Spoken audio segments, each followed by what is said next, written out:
Muchas gracias y muy buenos días a todas, a todos. En realidad, para nosotros es muy importante mostrarles lo que la CEPAL ha venido evaluando en relación a la presente crisis de COVID-19. Nosotros hemos preparado en esta ocasión un análisis del impacto socioeconómico de la crisis y de eso vamos a hablar un poco y de cómo nos toma esto en la región. Así es que voy a pasar unas láminas para que todos podamos ir acompañando este análisis. El mundo se encuentra hoy ante una crisis sanitaria y humanitaria sin precedentes en el último siglo. Y además nos llega esta crisis del COVID-19 en un contexto muy adverso. En realidad nosotros vemos cómo el comercio, digamos, mundial ha caído de manera muy dramática hasta el 2019 y también el crecimiento. Entonces, la verdad es que este COVID-19 llega en un momento muy difícil para la economía mundial. Y además, esta crisis está aumentando la rivalidad geopolítica y la lucha por el predominio tecnológico entre, sobre todo, China y Estados Unidos. Aquí vemos justamente el saldo comercial de bienes con China, con Estados Unidos respecto a China y la solicitud de patentes China-Estados Unidos antes de la crisis del COVID, que seguramente ahora se va a profundizar. Hay 5 características de esta crisis COVID. Una de ellas es, por supuesto, no es una crisis financiera como fue la del 2008, es una crisis de salud y de bienestar. Y es mucho más profunda de la que hubo en el 2008 y es la que, la verdad, es sin precedentes en el último siglo. Segundo, va a requerir, es una situación de economía de guerra en donde va a ser indispensable el rol del Estado y no tanto el del mercado. Y por eso vemos que los estados están asumiendo un papel central para suprimir el virus y los riesgos y sobre todo en esta etapa, ¿verdad? Se está en una etapa muy profunda de aplanar la curva de contagios, reduciendo los contactos interpersonales, pero esto sin duda va a generar una contracción económica, pues se están paralizando las actividades productivas, se está destruyendo la demanda agregada y sectorial. Entonces, creo que la gran pregunta que tenemos que hacer es cómo no aplanar la economía, y cómo hacerlo requiere de un cumplimiento estricto y muy efectivo de las cuarentenas. Es decir, si nosotros no cumplimos con las cuarentenas a profundidad en América Latina y el Caribe, va a ser muy difícil y se va a alargar esta situación de aplanamiento de la curva de contagios y por lo tanto vamos a tener digamos, un impacto económico mucho mayor. Así es que tenemos que ser más eficientes en este aplanamiento de la curva de contagios. Y para nosotros un tema crucial que hemos puesto en el tablero es la cooperación internacional. Tenemos que lograr que haya una comprensión muy clara de las instituciones financieras internacionales, de las grandes asimetrías que hay entre los países desarrollados y los países en vías de desarrollo. Necesitamos medidas que están fuera de la caja, innovadoras y que también nos ayuden en una región considerada de renta media, con excepción de Haití, por ejemplo, pero necesitamos que el Fondo Monetario, el Banco Mundial y otras instituciones realmente nos apoyen para garantizar este acceso. La magnitud del impacto económico sin duda está muy asociada a la propagación del virus. Miren ustedes cómo evoluciona esta pandemia en una forma muy dramática que va a tener un impacto generalizado. Este ya es el impacto de China, el impacto de Europa, el impacto ya más generalizado que incluye Estados Unidos y los países de América Latina y del Caribe. Y entonces el efecto económico en realidad incluso muy difícil de calcular porque hay grandes incertidumbres, pero sin duda va a ser una de las grandes recesiones que vivirá el mundo y seguramente entre -3 y -4% a nivel global. ¿Cómo limitamos el impacto económico y qué es lo que está pasando en términos de la respuesta internacional? Y vamos a mostrar aquí algunos ejemplos muy interesantes de lo que están haciendo los países de Occidente, especialmente Alemania, España, Italia y Estados Unidos. Y qué medidas han tomado de carácter económica para poder vencer esta crisis. Y vemos que hay una serie de medidas, 5 en realidad. Uno son los préstamos estatales y garantías de crédito para las empresas, que es un instrumento que tiene Europa y tiene Estados Unidos, y América Latina no lo tiene tan disponible. Segundo, subsidios de desempleo, que también en América Latina tenemos poca alcance, vamos a ver más adelante. Aplazamiento de impuestos, aplazamiento y subsidios a la seguridad social. Italia es el único país que no ha podido hacer esto, y aplazamientos del pago de la deuda. Esto es muy importante. Veamos entonces qué costo está teniendo esto en materia fiscal para la recuperación económica y las garantías a las empresas. Miren ustedes, en Italia ya vemos que 1.1% del PIB está dedicado a la política fiscal, 0.2 al gasto de salud, 0.9 a la recuperación económica, y las garantías, que es el peso más fuerte que está teniendo este apoyo económico, las garantías estatales de préstamos a las empresas, es lo que más pesa en Italia, en el Reino Unido y en Francia. Y, por supuesto, en Alemania. Alemania, sin duda, está tratando de proteger a fondo a sus empresas. Y el país que más está invirtiendo en política fiscal es Estados Unidos, con un 9,3% del PIB. Imagínense ustedes, esto no ha pasado en toda la historia de Estados Unidos. Y hemos hecho un análisis de cada una de las medidas que se están aplicando en los distintos países. Así vemos, por ejemplo, Alemania, que está, el estímulo fiscal es de 126 mil millones de dólares, y lo que está haciendo es tratando de proteger empresas y trabajadores, salud, y por definir 55 mil millones. Pero sin duda hay mucho focalización en las pymes y en los subsidios de desempleo. Por supuesto, también en la protección social, sobre todo para los trabajadores en cuenta propia, y como vemos hay garantías adicionales, posibilidad de expandir deuda pública por 200 mil millones, 100 mil para capital para las empresas y 100 mil para préstamos de empresas de la KfW, que es uno de los bancos de desarrollo de Alemania. Y los fondos de garantía para empresas también, 400 mil para estabilización económica y 822 mil para la KfW. Entonces Alemania está lanzada a hacer un programa de apoyo a las empresas sobre todo. En España, por su lado, hay un costo de 18 mil millones, y ahí lo que se está buscando es proteger fundamentalmente el empleo. Individuos, protección social, comunidades autónomas, muy interesante el caso de España, y desempleo, fondo de emergencia, y hay algo interesante en el caso de España, que es la investigación farmacéutica y cómo lograr apuntalar la emergencia sanitaria. Garantía estatal para préstamos a empresas también existe en España, muy importante, y un estímulo para inversiones privadas.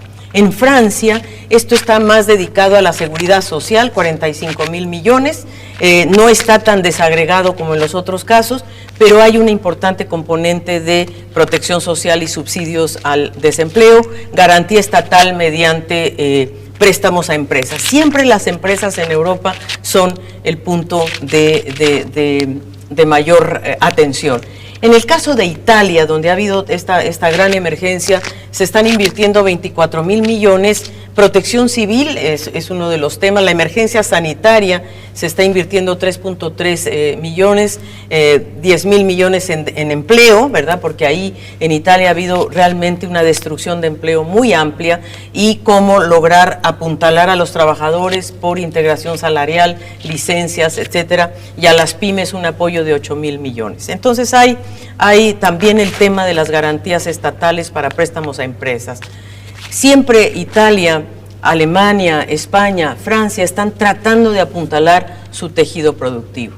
Este es el caso de Estados Unidos, que es el que llama muchísimo la atención, porque ahí tenemos una inversión de 2.000 millones de dólares, lo que nunca se ha hecho en la historia de Estados Unidos, apoyando sobre todo a los individuos. Estos son transferencias directas a los hogares, pagos en efectivo, al desempleo, a la seguridad nacional, subsidios también a las empresas, que eso es muy importante en términos de liquidez, de alivio a la deuda, y a los gobiernos estatales y locales. Pero lo que llama la atención en el caso de Estados Unidos es el enorme apoyo que le están dando a los individuos y a los hogares.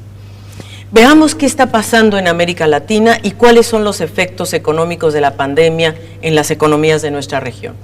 Primero que nada, también nos toma muy mal parados, esa es la verdad, porque llevamos 7 años de lento crecimiento con tasas crecientes de pobreza y de pobreza extrema a partir del 2014, como ustedes pueden ver, a partir del 14 comienza a elevarse la tasa de pobreza y de pobreza extrema, y en términos de crecimiento, ¿verdad? Nosotros tenemos 7 años de bajo crecimiento, entre 2014 y ahora un 2020 que seguramente va a estar muy golpeado, vamos a tener tasas de crecimiento muy bajo, y eso es como nos toma la pandemia.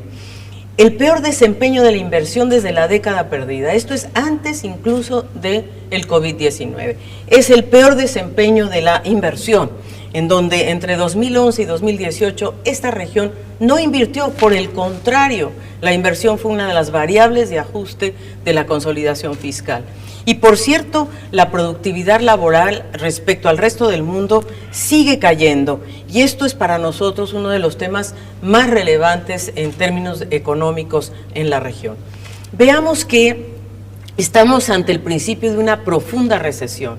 Estamos ante, yo diría, la caída del crecimiento más fuerte que ha tenido la región, y esto, como ya dijimos, nos toma en una dinámica económica muy débil.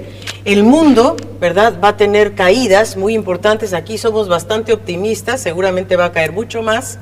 Y en América Latina y el Caribe, en 2019 esta región creció 0,1%, muy mediocre el crecimiento, y estimamos que va a caer menos 1,8% solamente considerando, ¿verdad?, solamente si consideramos la crisis, los efectos que ha tenido en América Latina la contracción económica de China.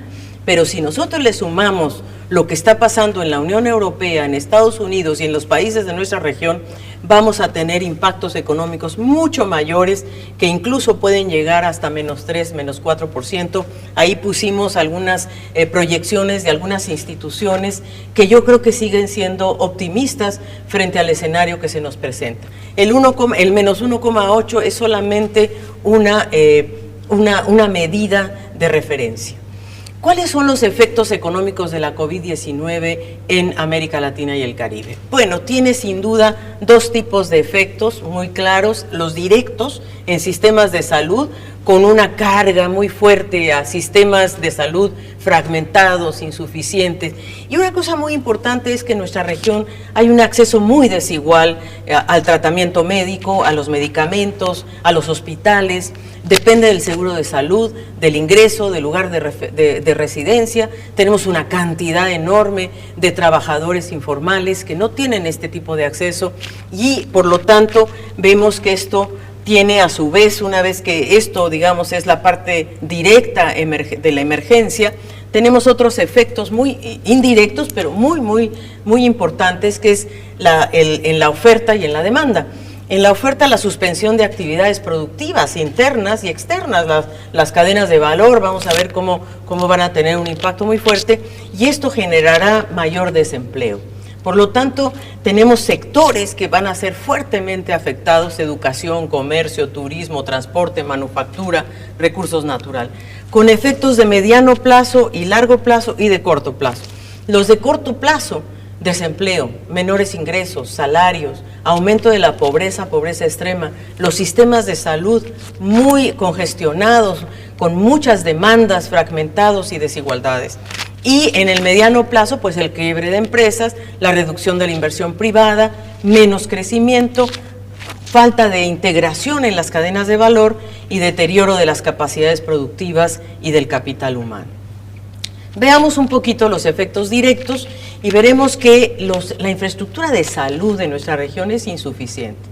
Comparemos, ¿verdad?, el número de camas que tiene la OCDE, los países de Europa, por 1000 habitantes. Los países de Europa por 1000 habitantes tienen 6.2 camas por 1000 habitantes. El único país en nuestra región que tiene ese tipo de disponibilidad es Cuba y Barbados. Son los únicos 2 países que están por encima del Caribe, San Kitts, Cuba y Barbados. El resto de los países cae hacia, vamos a decir, hacia 4, en algunos casos muy caribeños, casi todos. Vean el caso de Argentina, es muy interesante el caso de Argentina, porque Argentina es de los países de América Latina que más acceso tiene a camas de hospital.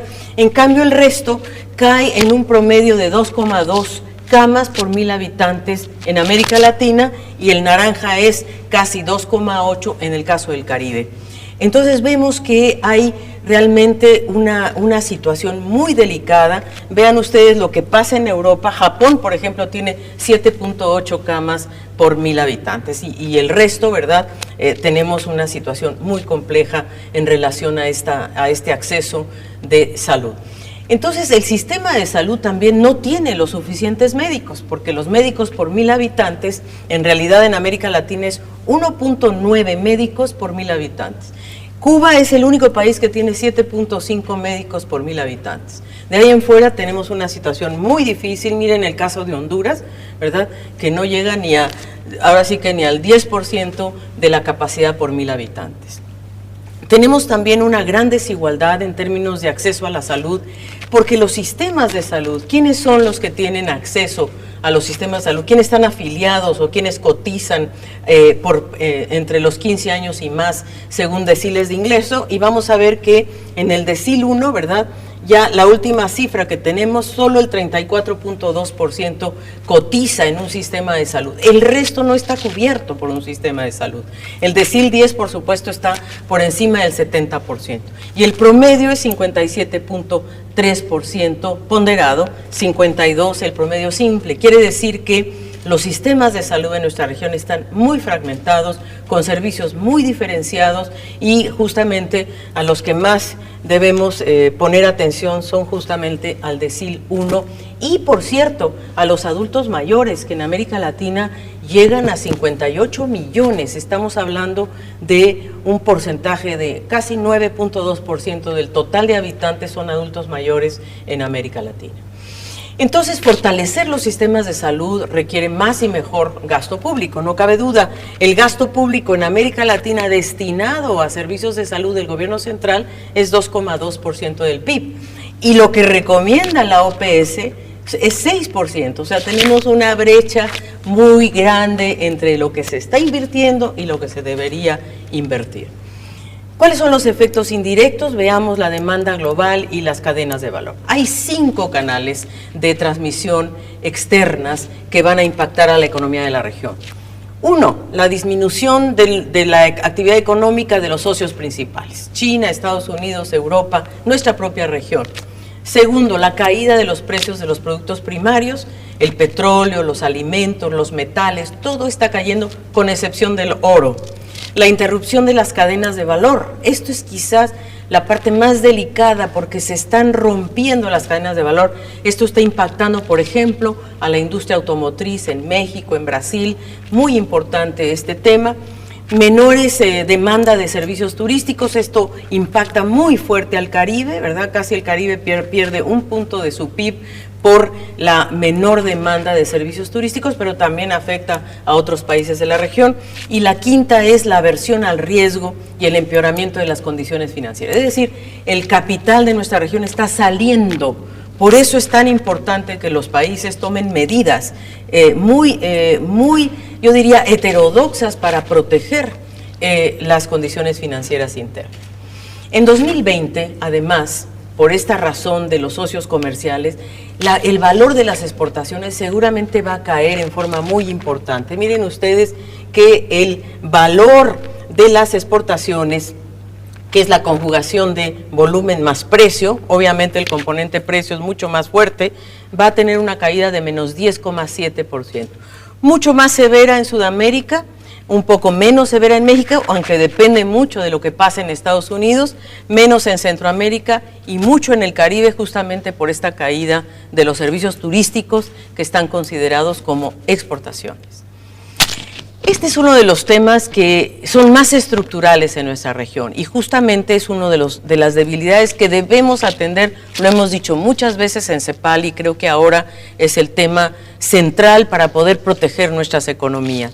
Y es justamente que la interrupción de las cadenas de producción en el mundo va a tener impactos significativos porque nuestra región importa, ¿verdad?, de la Unión Europea, de China. Aquí tenemos cuáles, por ejemplo, son los países de origen, ¿verdad?, que mandan productos manufacturados y cuál es su valor en la demanda final, según origen y según destino. Nosotros vemos que de nuestros países hacia destinos externos sale muy poco. México, por ejemplo, bueno, Brasil, ni hablar, Argentina, pero de ahí en fuera, y Chile y Colombia, pero de ahí en fuera nuestros países exportan muy poco de manufactura al resto de los destinos. Y no al revés, somos grandes receptores de manufacturas externas.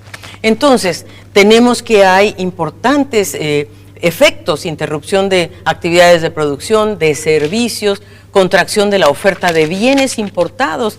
Nosotros en nuestra región importamos muchísimo más de lo que exportamos en bienes manufacturados. Y los sectores más afectados serán seguramente la industria automotriz, la manufacturera en general. Entonces, ¿qué es lo que planteamos nosotros en CEPAL? Pues que la integración regional es crucial para enfrentar la crisis y que el tamaño de la manufactura importa, tanto por la escala, por el alcance, por el aprendizaje. ¿Cuáles son los países manufactureros mayores? Pues China, la Unión Europea, Estados Unidos, Japón y Alemania.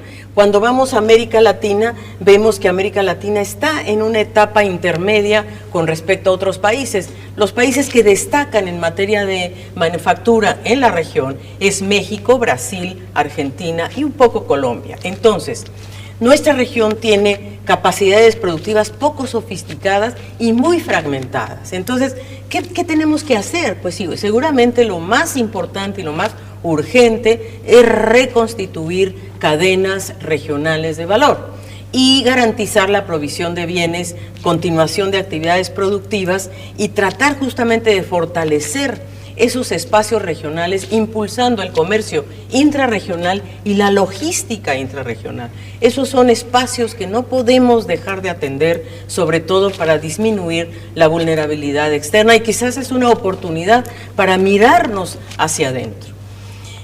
Fíjense ustedes un ejemplo, la relevancia de la producción farmacéutica de la crisis COVID, una industria concentrada fundamentalmente en Europa, en Suiza, en Estados Unidos, en China y en India.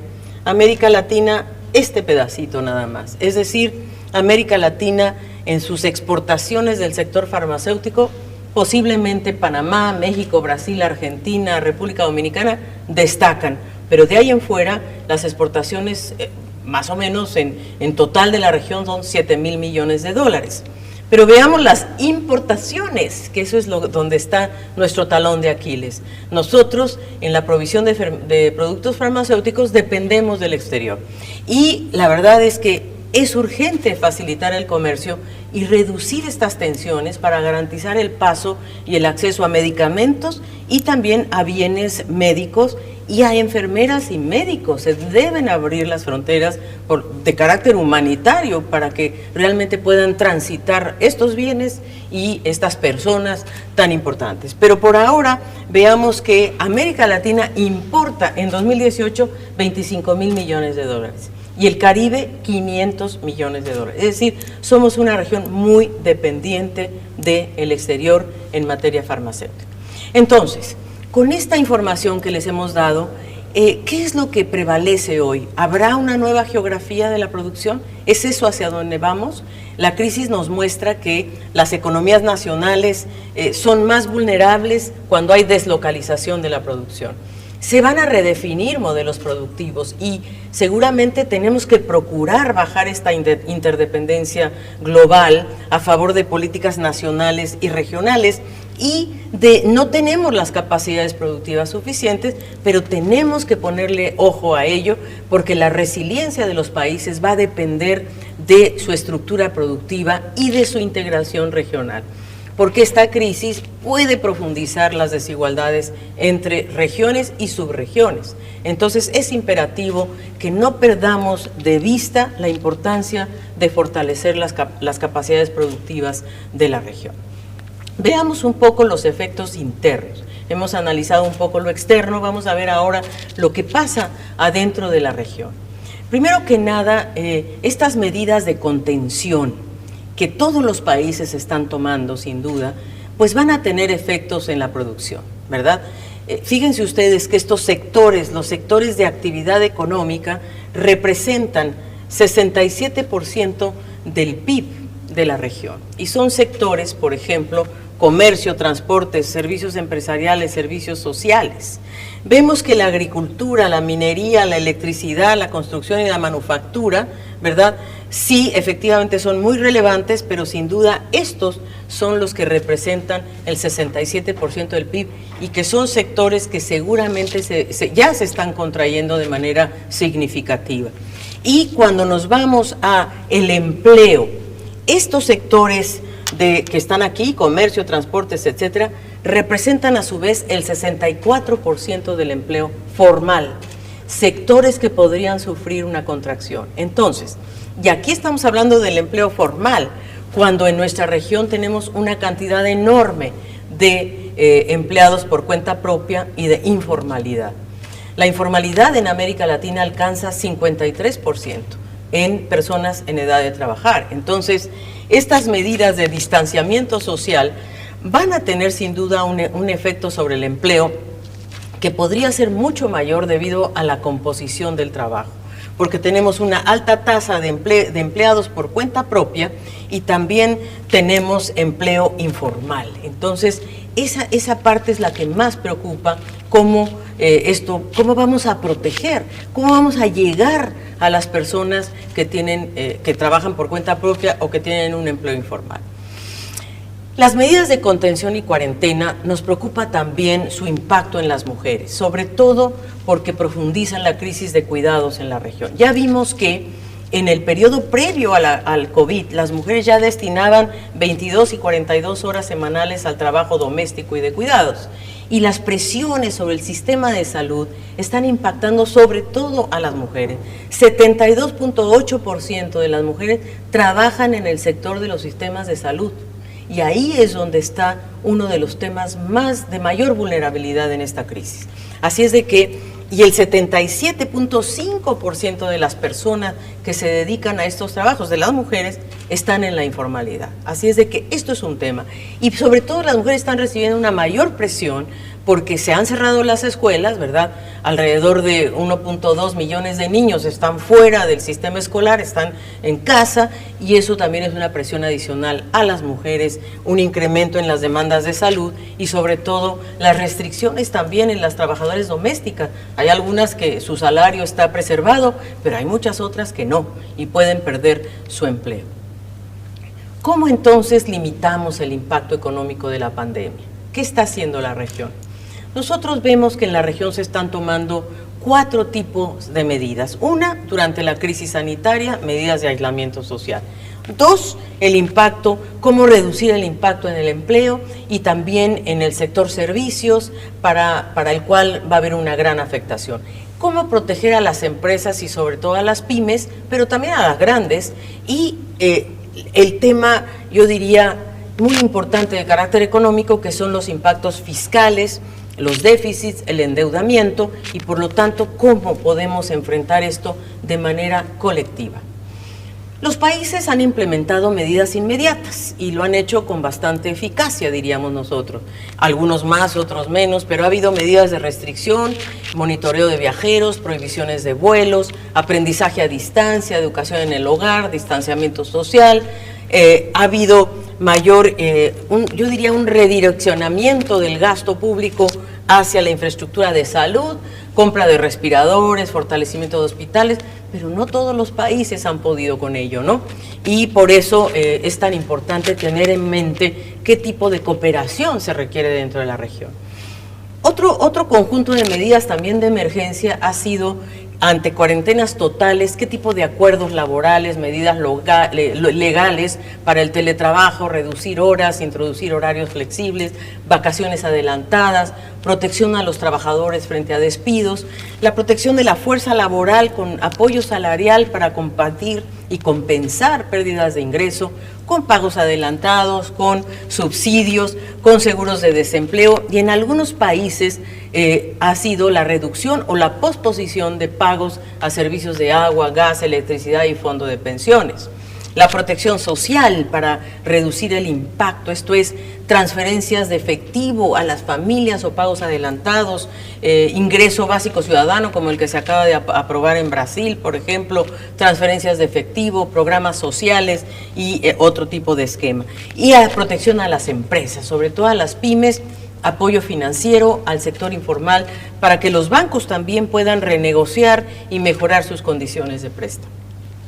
En el ámbito económico, la verdad es que ahí es donde la CEPAL ha hecho mayor análisis y mayor énfasis también, porque el sector monetario y financiero tiene que preservar la liquidez de los bancos y el comercio.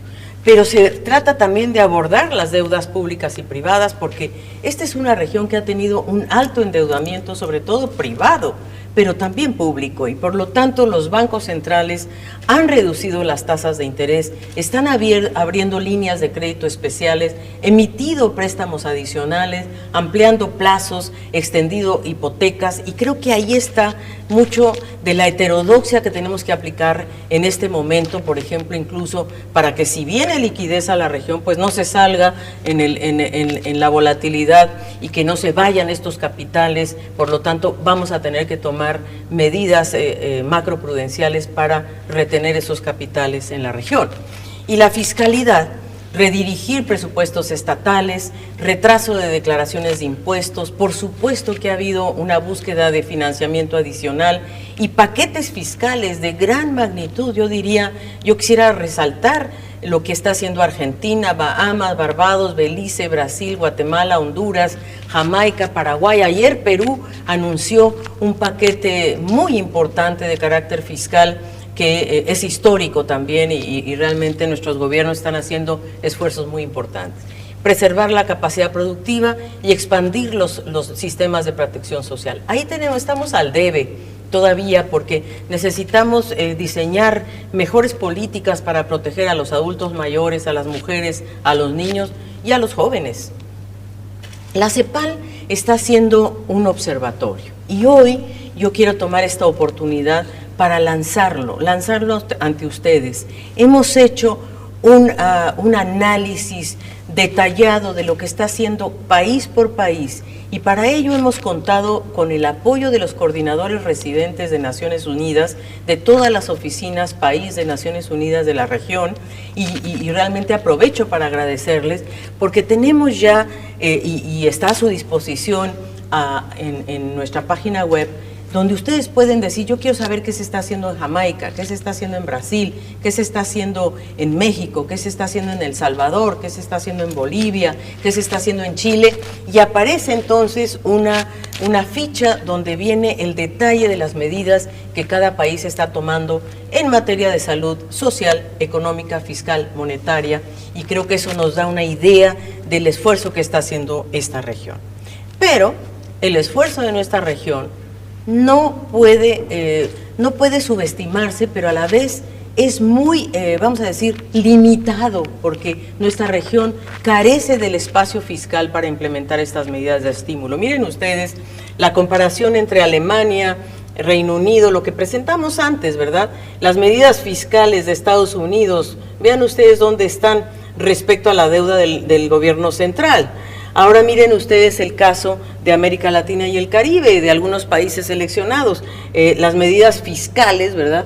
Y el endeudamiento. Nosotros vemos aquí problemas de endeudamiento muy severos en Barbados, en Argentina, en Jamaica, en República Dominicana. Entonces, la verdad es que la comunidad internacional tiene que apoyar a estos países de renta media para que sus deudas sean pospuestas, reperfiladas o de plano, en muchos casos, sean recortadas definitivamente. Creemos nosotros que el apoyo internacional es urgente para estos países de ingreso medio que ya están haciendo un esfuerzo propio, pero que no tienen el espacio fiscal suficiente.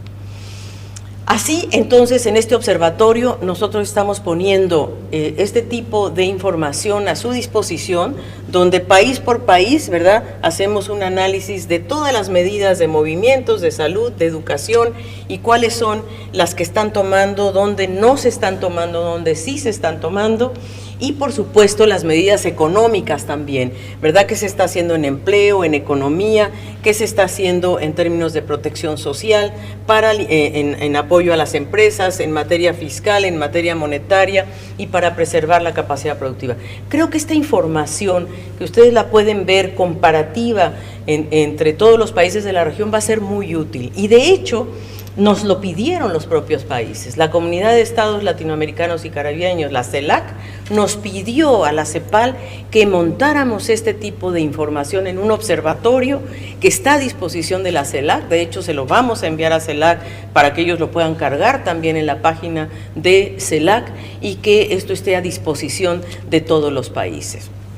Entonces, a corto plazo tenemos que implementar acciones inmediatas que permitan aplanar la curva de contagio, ojalá sin aplanar la curva de la economía, abordando la emergencia sanitaria, abordando la emergencia social. Ya vimos que, bueno, la sanitaria con los servicios de salud, la emergencia social con un ingreso básico de emergencia, con medidas de protección al empleo, con medidas de apoyo a las pymes, la emergencia económica con política fiscal, reorganizando presupuestos, una política monetaria que nos ayude a estabilizar el tipo de cambio, que preserve la solvencia y el funcionamiento del mercado bancario, y cooperación internacional. Yo quiero insistir en que la cooperación internacional es fundamental y que esta región tenga una voz coordinada, una voz cohesionada frente justamente a los organismos financieros internacionales. A largo plazo, ¿verdad?, tenemos que repensar las estrategias de desarrollo. El mundo no va a ser el mismo después de esta pandemia. De hecho, va a haber una gradualidad, ¿verdad? Por un lado, cómo salimos de la emergencia sanitaria, pero también una vez que salgamos de la emergencia sanitaria, el virus continuará dando vueltas y por lo tanto la reactivación económica va a tomar su tiempo. Pero ¿qué mundo vamos a tener después de esta crisis? Eso nos parece a nosotros de la primera importancia. ¿Qué tenemos que hacer para que el mundo del futuro sea mejor que cómo nos encontró esta crisis hoy día? Sin duda, la coordinación y la integración subregional, más allá de las diferencias políticas, tenemos que asegurar cadenas de suministro de bienes críticos, la migración, tenemos que proteger a los migrantes, tenemos que aliviar la pobreza y fortalecer el comercio intrarregional y las cadenas de producción. Yo quiero agradecerle al gobierno de Perú lo que ha decidido en relación, por ejemplo, a los migrantes venezolanos. Es muy importante proteger a los migrantes en esta etapa tan crucial. Nosotros estamos proponiendo que debe haber un fondo regional dedicado a las necesidades particulares de los países de ingreso medio.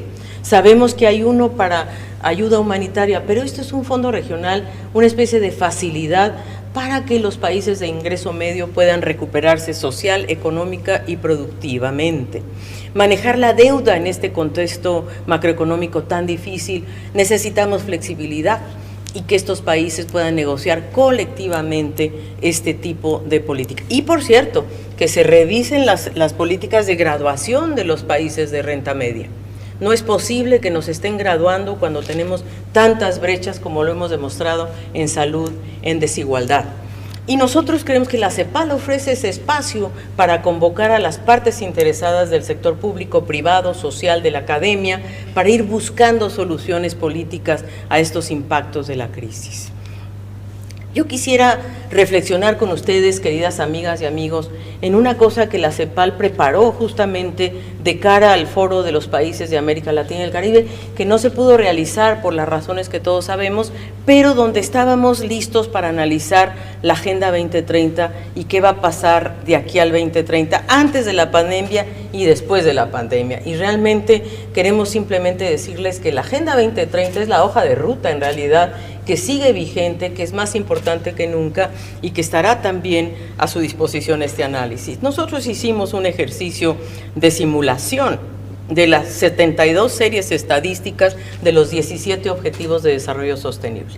Y estas series nos demuestran varias cosas, ¿verdad? Aquí vemos que ¿Cómo las evaluamos? 18 a 72, o sea, fuimos avanzando en las series que hemos analizado y hemos analizado varias de las metas. Pero lo más interesante son el semáforo que le llamamos nosotros, de cuáles metas están en retroceso, cuáles están estancadas, cuáles solo se van a lograr si hay una intervención fuerte de política pública, otras que necesitan políticas también, algunas en donde podríamos alcanzarlas en la tendencia actual y otras en donde ya se alcanzaron.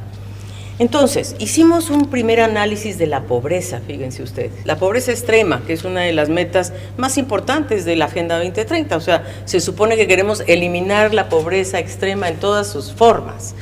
Eliminarla requeriría llegar de 10,7 a 2,9, pongamos por caso. Pero para poder llegar a eso, deberíamos crecer 5% per cápita con una reducción del Gini de 1.5% por año. Entonces, imagínense ustedes en la situación actual, donde no solo no vamos a crecer, sino vamos más bien a ir hacia un crecimiento negativo. ¿Qué puede pasar? Y ahí es donde nosotros, con el efecto COVID, nada más para 2020, vemos que la pobreza extrema puede aumentar de 10,7 a 13,3%. Y esto implica ir de los números que tenemos hoy, alrededor de 67 millones de personas, a 82 millones de personas. Eso es lo que el impacto del COVID puede ocasionar por la pérdida de ingreso de 5%, por lo menos, y creemos que esta pérdida va a ser mucho mayor. Entonces, si quisiéramos realmente lograr reducir esta pobreza, vamos a requerir mucho más crecimiento, mucho más enfoque en la desigualdad, y eso está cada día más lejano. Las señales de alerta que nosotros planteamos antes del COVID con estas 72 series es que hemos visto que 4 alcanzaron el umbral establecido por la meta. 15 de estos objetivos o de estas metas específicas van en la tendencia correcta, por ejemplo, el acceso a Internet, por poner un ejemplo. En el primer caso, la mortalidad infantil, que ya se alcanzó, la tendencia correcta, Internet, por ejemplo, donde se requiere más intervención de política pública, bueno, en algunos temas, sobre todo de transferencias sociales, sobre todo en los objetivos de empleo, de educación, etcétera, donde si no hay una intervención fuerte de política, simplemente no se va a llegar a esas metas, estas que están totalmente estancadas, que son 27, ¿verdad? Y las que están en retroceso, fundamentalmente relacionadas con nutrición. Y ahora que estamos frente a esta crisis, la seguridad alimentaria se torna cada vez más importante. Entonces, para poder avanzar en la Agenda 2030, hoy en día los países tienen que pensar en políticas de largo plazo, porque el nuevo escenario en tiempos de COVID va a requerir acciones distintas, fuera de la caja, innovadoras, heterodoxas.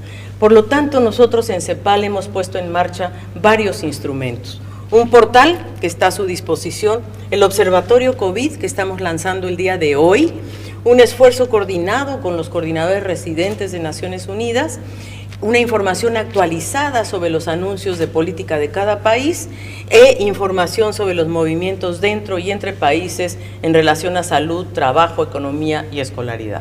Creemos que son instrumentos, todos ellos, que esperemos sean de apoyo a las políticas públicas. Por cierto, que también estamos celebrando reuniones intergubernamentales virtuales. Por ejemplo, hemos tenido el día de ayer una reunión con los ministros de Desarrollo Social de la región, tendremos una con las ministras de la Mujer, tendremos otra con los ministros de Economía y Finanzas, creo que para ir articulando justamente estas posiciones comunes y compartiendo información.